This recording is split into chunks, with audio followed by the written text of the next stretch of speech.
A Christmas Carol by Charles Dickens. Stave 5. The end of it. Yes, and the bedpost was his own. The bed was his own. The room was his own. Best and happiest of all, the time before him was his own, to make amends in. I will live in the past, the present, and the future, Scrooge repeated as he scrambled out of bed. The spirits of all three shall strive within me. O Jacob Marley, heaven and the Christmas time be praised for this. I say it on my knees, old Jacob, on my knees. He was so fluttered and so glowing with his good intentions that his broken voice would scarcely answer to his call. He had been sobbing violently in his conflict with the spirit, and his face was wet with tears. "They are not torn down," cried Scrooge, folding one of his bed curtains in his arms. "They are not torn down, rings and all. They are here. I am here. The shadows of the things that would have been may be dispelled. They will be. I know they will." His hands were busy with his garments all this time, turning them inside out, putting them upside down, tearing them, mislaying them, making them parties to every kind of extravagance. "I don't know what to do," cried Scrooge, laughing and crying in the same breath, and making a perfect lagoon of himself in his stockings. "I am as light as a feather. I am as happy as an angel. I am as merry as a schoolboy. Am I as giddy as a drunken man? A Merry Christmas to everybody. A Happy New Year to all the world. Hallo there! Whoop! Hallo!" He frisked into the sitting-room, and was now standing there, perfectly winded. "There's the saucepan that the gruel was in," cried Scrooge, staring off again and going round the fireplace. "There's the door by which the ghost of Jacob Marley entered. There's the corner where the ghost of Christmas Present sat. There's the window where I sat watched the wandering spirits. It's all right. It's all true. It all happened. Ha ha ha." Really, for a man who had been out of practice for so many years, it was a splendid laugh, a most illustrious laugh, the father of a long, long line of brilliant laughs. "I don't know what day of the month it is," said Scrooge. "I don't know how long I've been among the spirits. I don't know anything. I'm quite a baby. Never mind, I don't care. I'd rather be a baby. Hullo! Whoop! Hallo here!" He was checked in his transports by the churches ringing out the lustiest peals he had ever heard. Clash, clash, hammer, ding-dong, bell. Bell, dong, ding, hammer, clash, crash. Oh, glorious, glorious. Running to the window, he opened it, and he put out his head. No fog, no mist, clear, bright, jovial, stirring, cold. Cold, piping for the blood to dance to. Golden sunlight, heavenly sky, sweet fresh air, merry bells. Oh, glorious, glorious. "What's today?" cried Scrooge, calling downward to a boy in his Sunday clothes, who perhaps had loitered in to look about him. "Eh?" returned the boy, with all his might of wonder. "What's today, my fine fellow?" said Scrooge. "Today?" replied the boy. "Why, Christmas Day." "It's Christmas Day," said Scrooge to himself. "I haven't missed it. The spirits have done it all in one night. They can do anything they like. Of course they can. Of course they can. Hullo, my fine fellow." "Hullo," returned the boy. "Do you know the poulterers in the next street but one, at the corner?" Scrooge inquired. "I should hope I did," replied the lad. "An intelligent boy," said Scrooge. "A remarkable boy. Do you know whether they've sold the prize turkey that was hanging up there? Not the little prize turkey, the big one." "What? The one as big as me?" returned the boy. "What a delightful boy," said Scrooge. "It's a pleasure to talk to him." "Yes, my buck. It's hanging there now," replied the boy. "Is it?" said Scrooge. "Go and buy it." "Walker!" exclaimed the boy. "No, no," said Scrooge. "I am in earnest.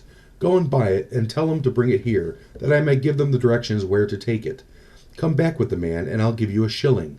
Come back with him in less than 5 minutes, and I'll give you half a crown." The boy was off like a shot. He must have had a steady hand at a trigger who could have gotten a shot off half as fast. "I'll send it to Bob Cratchit's," whispered Scrooge, rubbing his hand and splitting with a laugh. "He shan't know who sends it. It's twice the size of Tiny Tim. Joe Miller never made such a joke as sending it to Bob's will be." The hand in which he wrote the address was not a steady one, but write it he did, somehow, and went downstairs to open the street door, ready for the coming of the poulterer's man. As he stood there, waiting his arrival, the knocker caught his eye. "I shall love it as long as I live," cried Scrooge, patting it with his hand. "I scarcely ever looked at it before. What an honest expression it has in its face. It's a wonderful knocker. Here's the turkey. Hullo! Whoop! How are you? Merry Christmas." It was a turkey. He could have stood upon its legs, that bird. he would have snapped them short off in a minute, like sticks of sealing wax. "Why, it's impossible to carry that to Camden Town," said Scrooge. "You must have a cab."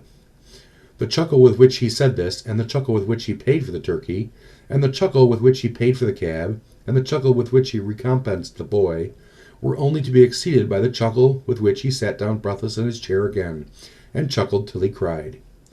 Shaving was not an easy task, for his hand continued to shake very much, and shaving requires attention, even when you don't dance while you are at it. But if you had cut the end off his nose, he would have put a piece of sticking plaster over it, and been quite satisfied.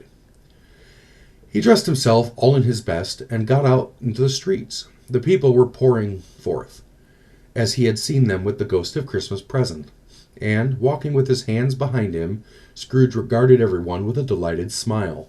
He looked so irresistibly pleasant, in a word, that 3 or 4 good-humored fellows said, "Good morning, sir. A Merry Christmas to you." And Scrooge said often afterwards that, of all the blithe sounds he had ever heard, those were the blithest in his ears. He had not gone far when, coming on towards him, he beheld the portly gentleman who had walked into his counting-house the day before, and said, "Scrooge and Marley's, I believe?" It sent a pang across his heart to think how this old gentleman would look upon him when they met, but he knew what path lay straight before him, and he took it. "My dear sir," said Scrooge, quickening his pace, and taking the old gentleman by both of his hands, "how do you do? I hope you succeeded yesterday. It was very kind of you. A Merry Christmas to you, sir." "Mr. Scrooge?" "Yes," said Scrooge, "that is my name, and I fear it may not be pleasant to you. Allow me to ask your pardon, and will you have the goodness—" Here Scrooge whispered in his ear. "Lord bless me," cried the gentleman, as if his breath were taken away. "My dear Mr. Scrooge, are you serious?" "If you please," said Scrooge, "not a farthing less. A great many back payments are included in it, I assure you. Will you do me that favor?" "My dear sir," said the other, shaking hands with him, "I don't know what to say to such munificence." "Don't say anything, please," retorted Scrooge. "Come and see me. Will you come and see me?" "I will," cried the old gentleman, and it was clear he meant to do it. "Thank ye," said Scrooge. "I'm much obliged to you. I thank you 50 times. Bless you." He went to church and walked about the streets, and watched the people hurrying to and fro, and patted the children on the head, and questioned beggars, and looked down into the kitchens of houses, and up to the window, and found that everything could yield him pleasure. He had never dreamed that any walk, that anything, could give him so much happiness. In the afternoon he turned his steps towards his nephew's house. He passed the door a dozen times before he had the courage to go up and knock, but he had made a dash and did it. "Is your master at home, my dear?" said Scrooge to the girl. "Nice girl, very." "Yes, sir." "Where is he, my love?" said Scrooge. "He's in the dining-room, sir, along with the mistress. I'll show you upstairs, if you please." "Thank ye, he knows me," said Scrooge, with his hand already on the dining-room lock. "I'll go in here, my dear." He turned it gently, and sidled his face in round the door. They were looking at the table, which was spread out in great array, for these young housekeepers are always nervous on such points, and like to see that everything is right. "Fred," said Scrooge. Dear heart alive, how his niece by marriage started! Scrooge had forgotten, for the moment, about her sitting in the corner with the footstool, or he wouldn't have done it on any account. "Why, bless my soul!" cried Fred. "Who's that?" "It's I, your Uncle Scrooge. I've come to dinner. Will you let me in, Fred?" "Let him in?" It is a mercy he didn't shake his arm off. He was at home in 5 minutes. Nothing could be heartier. His niece looked just the same. So did Topper when he came. So did the plump sister when she came. So did everyone when they came. Wonderful party, wonderful games, wonderful unanimity, wonderful happiness. But he was early at the office next morning. Oh, he was early there. If he could only be there first, and catch Bob Cratchit coming late. That was the thing he had set his heart upon. And he did it. Yes, he did. The clock struck 9. No Bob. A quarter past. No Bob.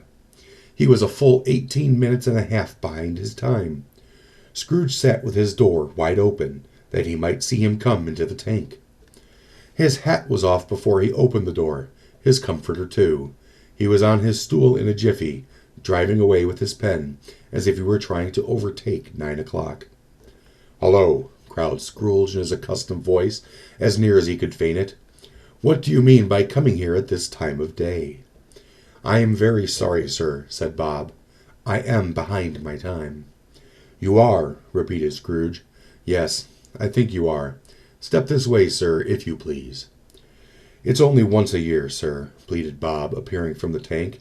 "It shall not be repeated. I was making rather merry yesterday, sir." "Now, I'll tell you what, my friend," said Scrooge.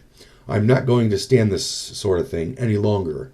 And therefore," he continued, leaping from his stool and giving Bob such a dig in the waistcoat that he staggered back into the tank again, "and therefore I'm about to raise your salary."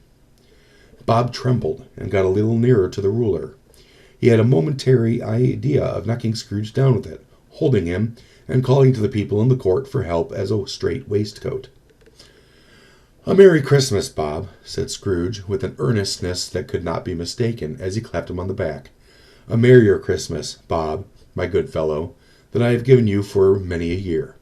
I will raise your salary, and endeavor to assist your struggling family, and we will discuss your affairs this very afternoon, over a Christmas bowl of smoking bishop. Bob, make up the fires and buy another coal. Scuttle before you dot another I, Bob Cratchit." Scrooge was better than his word. He did it all, and infinitely more. And to Tiny Tim, who did not die, he was a second father. He became as good a friend, as good a master, and as good a man as the good old city knew, for any other good old city, town, or borough in the good old world. Some people laughed to see the alteration in him, but he let them laugh, and little heeded them, for he was wise enough to know that nothing ever happened on this globe for good at which some people did not have their fill of laughter in the outset, and knowing that such as these would be blind anyway, he thought it quite as well that they should wrinkle up their eyes in grins and have the malady in less attractive forms. His own heart laughed, and that was quite enough for him. He had no further intercourse with spirits, but lived upon total abstinence principle afterwards, and it was said of him that he knew how to keep Christmas well. If any man alive possessed the knowledge, may they be truly said of us, and all of us. And so Tiny Tim observed, "God bless us, everyone."